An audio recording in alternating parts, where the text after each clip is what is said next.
పాలమూరు రంగారెడ్డి ఇవాళ అన్న press meet కూడా పెట్టి మంచిగా చెప్పిండు. పాలమూరు రంగారెడ్డి 80% పూర్తయింది. ట్రయల్ రన్ అయిపోయింది. నీళ్లు వచ్చినాయి బయటకు. కేవలం ప్యాకేజ్ 3లో రాళ్లు వచ్చినాయి కొద్దిగా.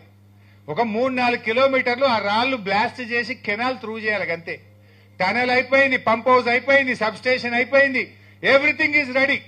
జస్ట్ 4-5 కిలోమీటర్లు ఆ రాళ్లను బ్లాస్టింగ్ చేసి కాలువ త్రూ చేస్తే పాలమూరు జిల్లాలో 50 టీఎంసీల నీళ్లు మనం నింపుకునేది ఉండే వానాకాలంలో.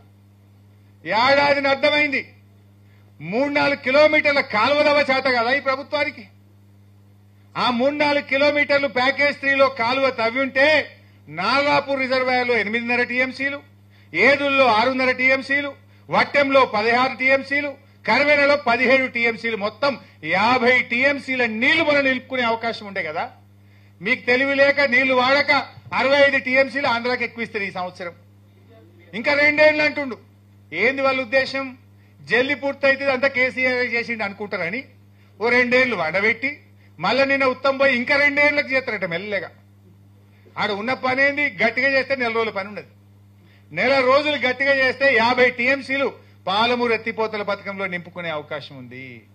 దాన్ని ఇలా పండబెట్టి అన్యాయం చేస్తున్న పరిస్థితి ఉన్నది.